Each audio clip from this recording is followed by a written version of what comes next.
Bismillahirrahmanirrahim. Assalamualaikum warahmatullahi wabarakatuh. Kita lanjutkan materi kita di modul 8. Di modul terakhir ini, itu kita membahas tentang sequential dan state machine. Untuk yang pertama, yaitu state machine, merupakan diagram yang menggambarkan perubahan dan transisi keadaan dari satu status ke status lainnya berdasarkan stimulan yang diterima atau input yang diterima.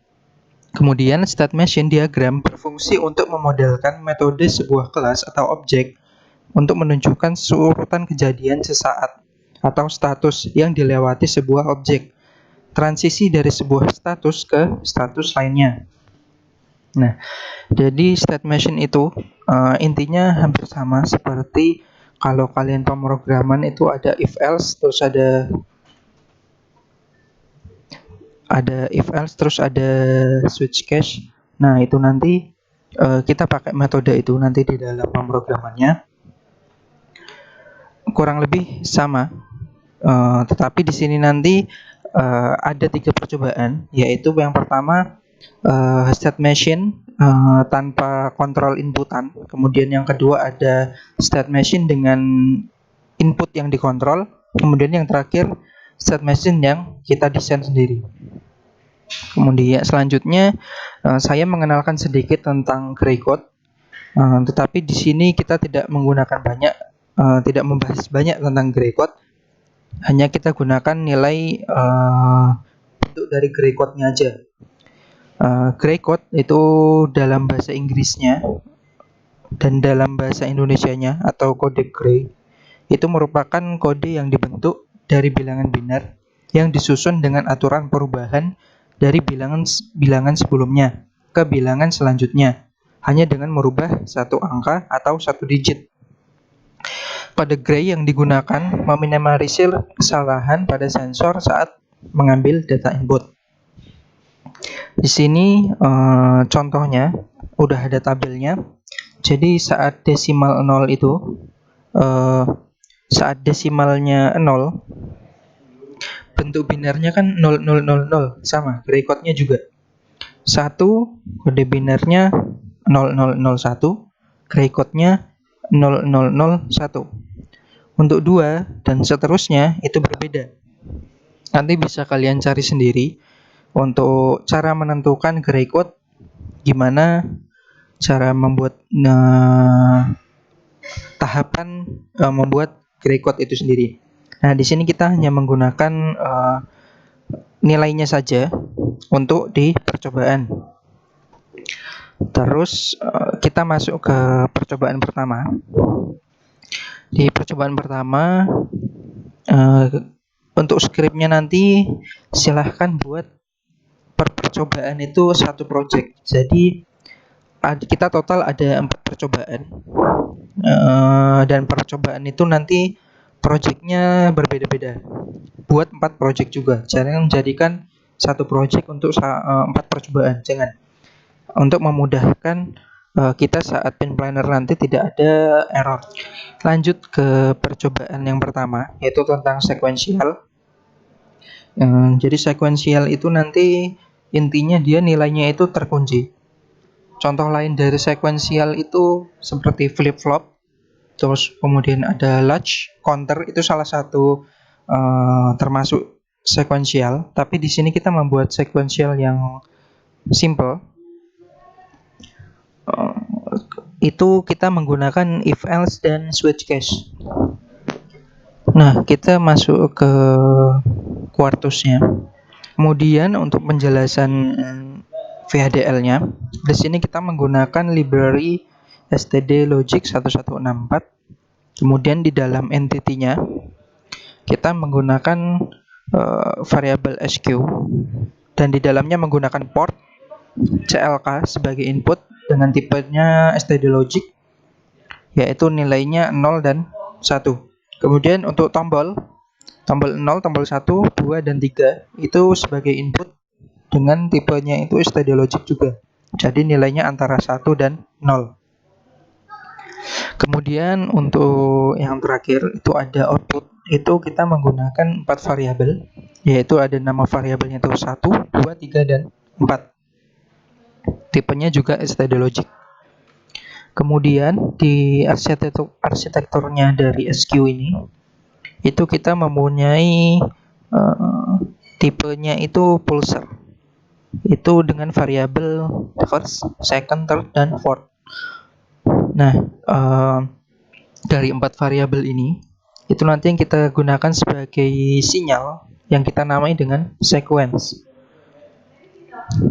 Nah, sequence itu nanti itu merupakan nama dari case yang kita buat. Ini namanya bisa terserah, bisa kalian namain apa aja. Kemudian kita masuk saja ke if-nya. Jika clock itu rising edge atau naik dari 0 menuju ke 1, maka nilai sequence itu adalah, artinya gitu. Jadi nilai sequence itu adalah saat kita berada di case yang pertama. Ini jadi case pertama, kemudian second ini case kedua, third ini case yang ketiga, terus fourth ini case yang terakhir, yang keempat. Jika kita berada di case yang pertama, kemudian di dalam case yang pertama itu tombol 0 itu nilainya 0, maka case-nya itu masih berada di yang pertama. Jadi case sequence ini nanti tetap berada di case yang pertama. Kemudian ini output yang tadi, output 1 itu 1, nanti nilainya output 2 itu 0, output 3 itu 0, output 4 itu 0. Kemudian jika tombolnya ini tidak sama dengan 0 atau di luar kondisi 0, maka case-nya nanti akan berpindah ke second. Second itu di bagian bawahnya. Nah, saat kita berada di case second, di dalam case second ini, jika kita menemui tombol 1 itu nilainya 0, tombol 1 itu nilainya 0, maka case-nya tetap berada di case second, case yang kedua. Kemudian di sini untuk outputnya 1, untuk variabel 1 itu nanti 0, variabel 2 itu nanti outputnya 1, 3 itu 0, 4 itu 0. Jika kondisi if tombol sama dengan 0, itu nanti tidak memenuhi, maka dia case-nya tetap berada di akan berpindah ke third atau di case yang ketiga. Sama, di case yang ketiga ini jika tombol yang kedua itu nilainya 0, maka case-nya tetap berada di third. Case sequence ini berada di third. Kemudian output 1, 2, dan 4 itu nilainya 0, dan output 3-nya itu nanti bernilai 1. Jika kondisi tombol tidak sama dengan 0 atau di luar kondisi yang di atas ini, maka case sequence itu nanti akan berada di case fourth, akan berada di paling bawah ini.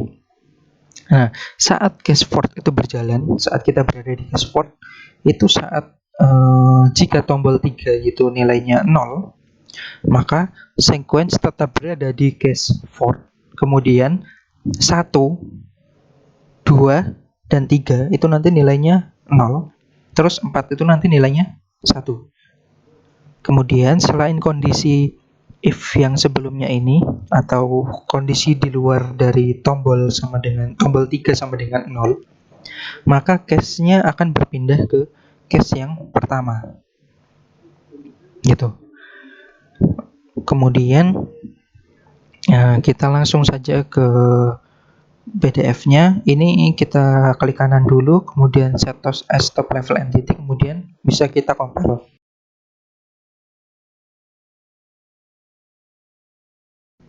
Setelah selesai di compile, silahkan buat PDF-nya seperti ini. Bisa kalian klik yang bagian sini, kemudian nanti keluar library-nya, pencet SQ ini, nanti tinggal kalian tempelkan di halaman kerjanya. Untuk pin input CLK itu nanti menggunakan pin planar A12, T0 itu R22, T1 itu R21, T2 itu T22, T3 T21. Untuk outputnya kita menggunakan 4 output, variabelnya 1, 2, 3, dan 4. Untuk variabel 1 nanti menggunakan pin planner R20, variabel 2 itu nanti menggunakan R19, terus 3 menggunakan U19, dan 4 menggunakan Y19. Setelah selesai kalian pin planner di sini, kalian isi, kemudian nanti klik kanan di bagian sini, terus set as top level entity lagi, kemudian di compile. Setelah compile selesai, bisa kalian cek lagi untuk pin plannernya. Kalau sudah aman dan tidak ada error, bisa langsung di upload, pencet programmer, pastikan di sini sudah USB blaster. Kemudian ini bisa kita hapus dulu. Kemudian kita tambah add file, pilih folder output file, pilih yang ekstensinya .soft. Kemudian langsung kita start saja. Nah, kita sudah berada di hardware. Untuk di hardware ini tadi kan kita menggunakan 3 input dan satunya CLK itu sudah clock bawaan dari hardwarenya. Nah, di sini kita menggunakan 4 tombol. Tombolnya ini. Nah, untuk tombol yang pertama, yang ini nanti dia mengerjakan case yang pertama. Saat kita tekan hidup untuk case yang pertama, kemudian yang kedua akan hidup lampu yang kedua, yang ketiga hidup lampu yang ketiga, kemudian yang 4 nanti hidup lampu yang keempat. Nah, ini sama seperti kalian percobaan if else pada umumnya. Jadi nanti hanya menampilkan outputan dari case yang kita pilih. Jadi ini case pertama, case kedua, case 3, dan case keempat gitu. Selanjutnya yaitu percobaan state machine without control input. Nah, ini untuk state machine diagramnya. Jadi clock nanti kan berjalan dengan menggunakan clock nanti kita menggunakan clock manual. Dan karena tidak menggunakan input, jadi kita hanya mengubah state pertama ke state selanjutnya itu hanya dengan menggunakan clock. Ya, jadi nanti kalian bisa lihat perbedaannya antara state machine menggunakan input dan tidak menggunakan input. Di sini kita tidak menggunakan input, jadi untuk memindahkan untuk memindahkan state dari S0 ke S1 itu hanya perlu menaikkan clocknya saja. Kemudian saat berada di S0 dengan output nilainya nanti 000, itu saat kita clock itu naik, nanti dia akan berpindah ke S1. Kemudian saat kita berada di S1, nanti clock naik berpindah ke S2, seterusnya hingga kembali ke S0. Dan 001, 011 ini adalah output yang dikeluarkan dari masing-masing state. Untuk lebih jelasnya bisa kita coba langsung di bagian hardware. Ini untuk VHDL-nya. Kita di sini menggunakan library IEEE.stdlogic 1164. Kemudian untuk penamaan entity kita namai gray code dengan input clock dan outputnya itu berupa vektor dari 2, 1, dan 0. Kemudian untuk arsitektur dari entity-nya kita menggunakan 8 state S0, S1 hingga S7.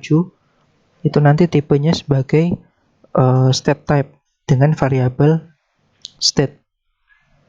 Nah, kemudian saat clock itu berjalan dan di dalam saat clock itu berjalan, jika clock itu even atau clock itu nanti nilainya 1, maka case state ini akan berpindah.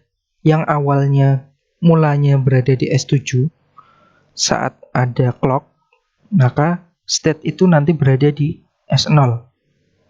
Kemudian saat ada clock lagi yang mulanya berada di S0, state itu sekarang berada di S1.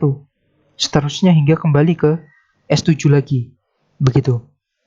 Nah, dengan state yang kita pilih tadi, atau di state yang dimana kita berada itu tadi, ini ada output yang dikeluarkan di masing-masing state-nya. Output Q akan mengeluarkan 000 itu saat berada di S0, 001 berada di S1, dan seterusnya hingga S7 mengeluarkan output 100. Nah, ini untuk blok diagramnya. Bisa kalian samakan untuk pin planernya. Clock menggunakan F22, terus Q2 menggunakan V22, Q1 menggunakan U21, dan Q0 menggunakan U22. Nah, di sini kita sudah berada di Quartus. Ini untuk skripnya sudah saya jelaskan tadi.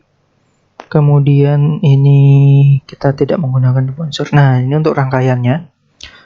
Pin planernya silahkan samakan seperti ini. Jika sudah, kalian compile, kemudian kalian upload. Nah, sudah upload saja. Ini untuk percobaan kedua di bagian hardware. Nah, sesuai yang sudah saya jelaskan tadi. Untuk untuk hardware, ini kita menggunakan satu tombol saja untuk mengganti letak state-nya. Tombolnya di sini. Jadi ini saat pertama masih di state yang pertama, kemudian saat ditekan dia ke state yang kedua, tekan lagi berpindah, dan seterusnya. Ini hampir sama seperti percobaan yang sebelumnya, yaitu sequential, tapi di sini kita menggunakan metode state machine yang sudah saya jelaskan tadi. Jadi kalaupun ini menggunakan clock otomatis dari hardware, jadi dia sudah otomatis berjalan. Dan ini kita yang dimaksud tanpa input kontrolan, yaitu jadi nanti kalian bisa bedakan untuk percobaan kedua, selanjutnya, ketiga dan keempat, itu ada perbedaan kenapa menggunakan inputan. Nah, gitu saja. Ini untuk seperti ini. Nanti kalau kalian coba, kalau dilihat sekilas sama seperti counter, sama seperti sequential. Nah, hanya seperti ini. Kemudian nanti dia kembali ke 0 lagi, gitu. VWF-nya silahkan sesuaikan dengan yang ada di sini. Ini menggunakan berapa, silahkan kalian tentukan. Udah tahu ya caranya, sudah dijelaskan di percobaan sebelumnya dan di modul-modul sebelumnya. Terus kita lanjut ke percobaan yang ketiga, yaitu state machine with control input. Jadi nanti kita menggunakan state machine dengan ada input yang kita buat atau kita kontrol untuk menentukan state yang kita pilih. Nah, di sini ini contoh state machine diagramnya. Jadi saat kita, jadi ini 10 dan 01 ini merupakan inputnya. 0011 ini juga inputnya. 1000 itu outputnya. Nah, pertama kita itu berada di S0. Nah, saat di S0 ini, saat input kita itu nanti 00 atau 11, dia ketika clock berjalan itu dia tetap berada di S0. Nah, kalau dia berada di input, dia menggunakan input 01 dan dia berada di S0, nah maka dia nanti akan berpindah ke S1. Seterusnya 01 pindah ke S2, kalau dia masih 01 nanti dia pindah ke S3, kalau dia masih 01 nanti dia pindah ke S0 lagi. Tapi pada saat semisal masih di S3, kemudian dia nanti input itu bernilai 10, maka nanti dia balik lagi ke S2, gitu. Kurang lebih seperti itu. Kemudian nanti saat di S0 dia nanti menampilkan nilainya 1000. Saat ada di state S1 dia nanti menampilkan 1100. Saat ada di S2 nanti dia menampilkan 1110. dan saat di S3 nanti dia menampilkan 1111 gitu. Jadi ini maksud panah dari ini itu saat dia nilainya 00 atau 11 untuk nilai inputnya. Jadi dia berada di tempat, nggak bergerak kemana-mana gitu. Kita bisa langsung ke VHDL-nya. Nah, di sini untuk VHDL kita masih sama menggunakan library stdlogic 1164, kemudian menggunakan 3 input, clock, in1 dan in2. Nah, in1 dan in2 itu nanti yang dipakai untuk mengontrol state itu akan berpindah ke mana gitu. Kemudian saat kita berada di S0, kemudian kita ingin ke S2, itu kan berarti ada beberapa jalan. Kalian bisa lewat sini, kemudian ke sini, atau kalian dari sini ke sini gitu. Jadi state machine itu nanti kita gunakan untuk menentukan jalan yang mau kita pakai ke tujuan kita. Kemudian di bagian sini state condition ini sama kayak yang tadi, state type kurang lebih sama. Itu nanti variabelnya S0, S1, S2 dan S3. Nah, S0, S1, S2 dan S3 itu nanti kita namai dengan status. Jadi kalau dia statusnya itu masih di S0, nanti gimana kondisi inputnya gitu-gitu. Nah, nanti akan saya jelaskan setelah ini di bagian Quartus. Ini untuk blok diagramnya, bisa kalian samakan dengan yang di sini untuk hardware-nya nanti. Kemudian kita masuk ke percobaan. Nah, ini untuk percobaan ketiga, yaitu state machine with input, with control input. Nah, kita tadi sini sudah saya jelaskan bagian sini. Kemudian untuk yang ini, nah, jika clock itu even atau rising edge dan clock itu nilainya 1,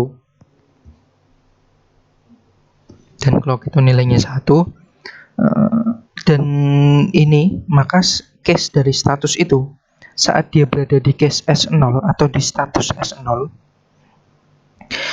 nah, itu nanti dia akan mengerjakan akan mengecek in itu berapa, in yang ada di dalam case ini itu berapa. Kalau dia nilainya in1 itu 1 dan in2 itu 0, nanti statusnya itu berpindah ke S1. Jadi yang sebelumnya kita berada di S0 ini, dia akan berpindah ke S1. Nah, gimana kalau misalnya nanti di dalam case S0 ini nilainya 01? Nah, maka statusnya itu atau case kita itu nanti berpindah ke S3. S3 itu sebelah sini. Nah, dia langsung berpindah ke bagian sini. Setelah ada di bagian sini, kita ngecek lagi apakah nilainya 10 atau 01. Kalau 10 berarti nanti status itu dia pindah ke S0. Kalau 01 nanti nilai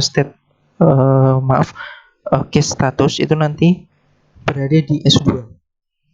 Nah, jika kondisi 2 di atas ini tidak terpenuhi, in1 dan in2 saat 10 dan 01 ini tidak terpenuhi, maka dia tetap berada di S3 atau berada di tempat begitu. Nah, kemudian untuk output di sini kita atur outputnya itu nilainya 1000 saat di S0. Kemudian output itu bernilai 1100 itu saat di S1. Kemudian 1110 itu saat di S2 dan 1111 itu saat di S3 gitu. Kita bisa langsung compile aja. Setelah selesai di compile, itu nanti kalian buat blok diagramnya. Nah, untuk percobaan ini kita nanti menggunakan tambahan debouncer. Debouncer itu sudah ada di modul yang kemarin, di modul 6. Bisa kalian kopas aja untuk scriptnya, tidak ada perubahan. Kalian kopas, kalian buat di dalam project percobaan 3 ini, kemudian kalian jadikan simbol.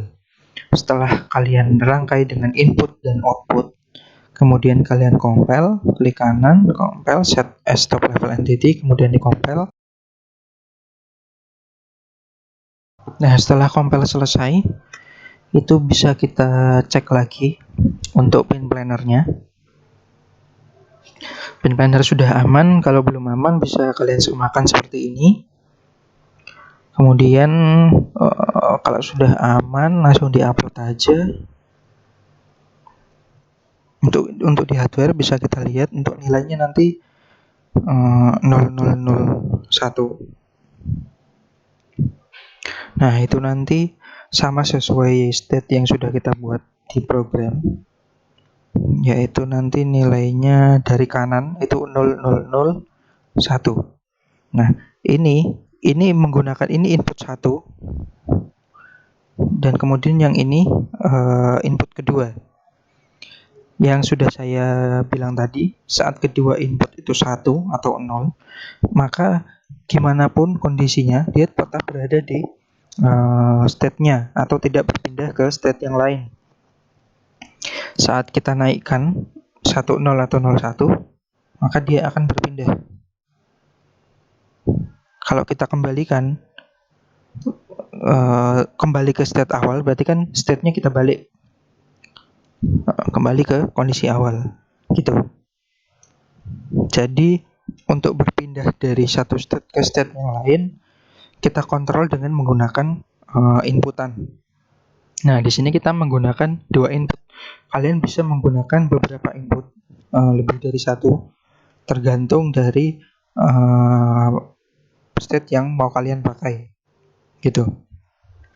Kalau semakin banyak state yang mau kalian pakai atau semakin banyak jalur yang mau kalian gunakan dari state 1 ke state yang selanjutnya, nah itu kalian bisa gunakan beberapa inputan, tetapi gunakan inputan seminimal mungkin agar lebih efisien gitu. Jadi penjelasannya kurang lebih kayak gini.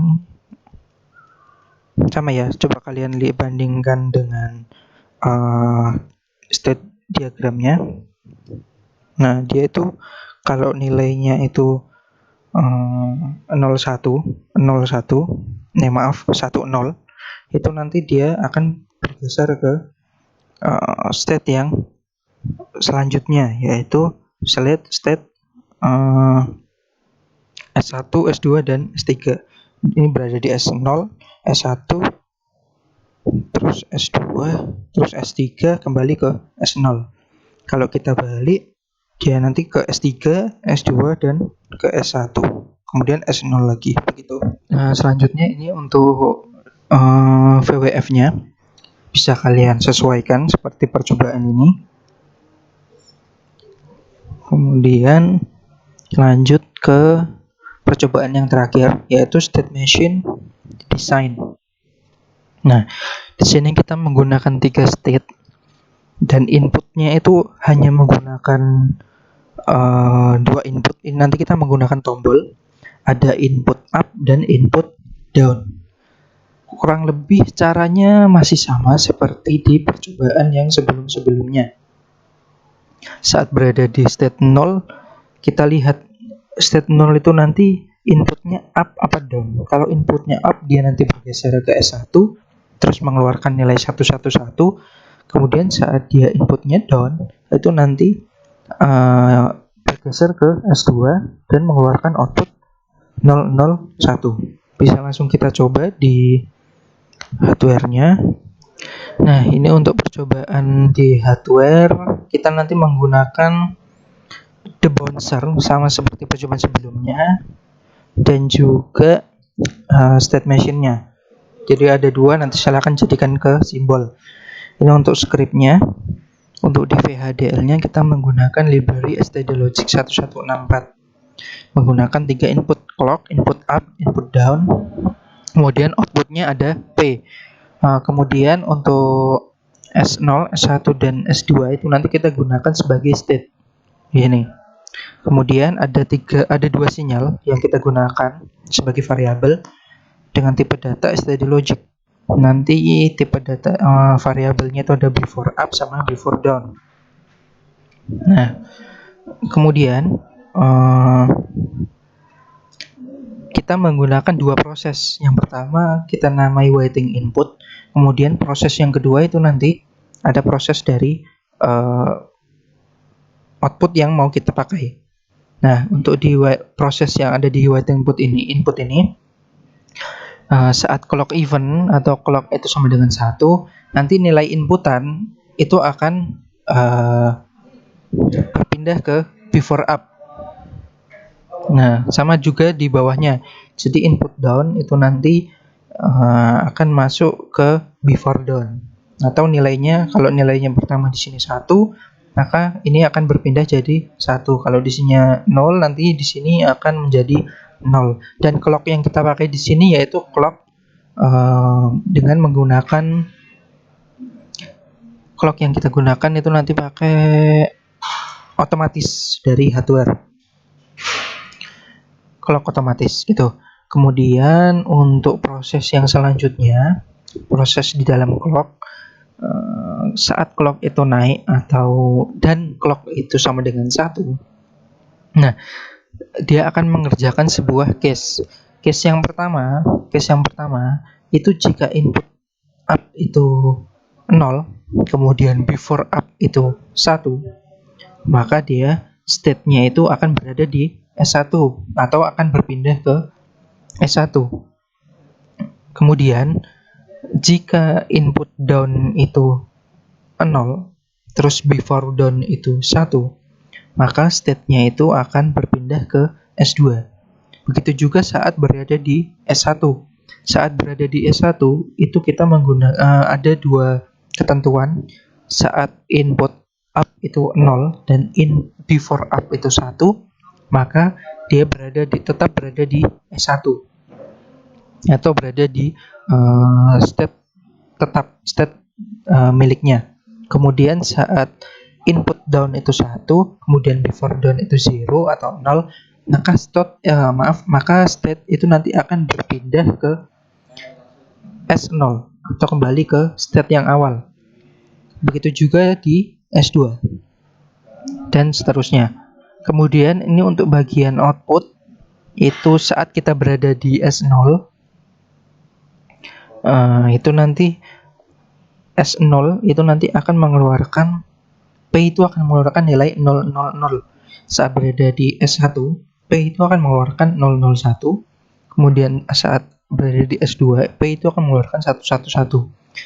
Nah, jadi kita memiliki 3 proses di sini. Yang pertama proses waiting input, kemudian proses CLK atau proses clock yang sedang berjalan, kemudian kita menggunakan proses yang ada di state-nya gitu. Bisa langsung kita coba di hardware. Sebelum ke hardware kita buat bloknya dulu. Silahkan kalian compile untuk di Bouncer, kalian compile juga untuk script state machine-nya, kalian compile, kalian jadikan simbol. Setelah sudah kalian jadikan simbol, silahkan dirangkai seperti ini. Ini untuk pin planner-nya. Nah, setelah sudah sesuai pin planner-nya, bisa kalian compile lagi, kemudian kalian upload.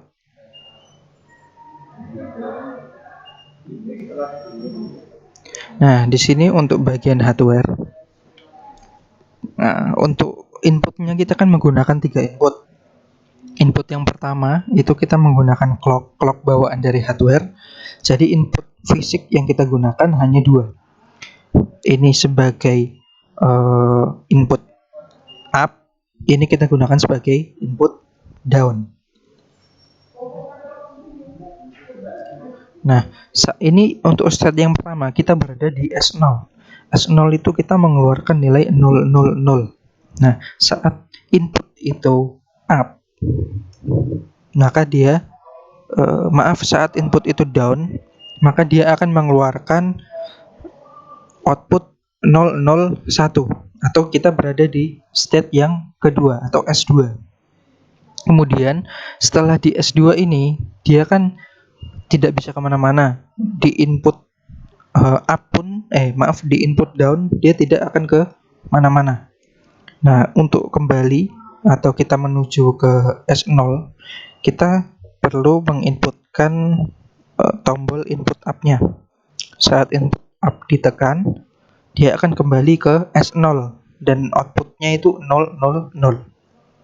Nah, saat kita berada di S0, tadi kan sebelumnya kita berikan input down, dia pindah ke S2. Kemudian saat kita berada di S0, nanti dia ketika diberikan input up, dia berpindah ke S1, mengeluarkan output 111. Ini sudah seperti diagram dari state machine yang kita buat di percobaan ini. Bisa kalian cocokkan lagi. Ini untuk input down, ini untuk input up, gitu. Untuk lebih jelasnya nanti bisa kita lanjutkan di forum kelas di praktikum di hari Rabu nanti. Kurang lebih itu aja. Kemudian kita kembali lagi ke VWF-nya. Ini untuk blok diagramnya bisa kalian samakan. Ini untuk VWF-nya. Bisa kalian sesuaikan untuk bagian inputnya. Clock menggunakan nilai berapa, PB1 menggunakan nilai berapa, dan PB2 menggunakan nilai berapa. Gitu. Mungkin itu saja yang dapat saya sampaikan. Kurang lebihnya mohon maaf. Wassalamualaikum warahmatullahi wabarakatuh.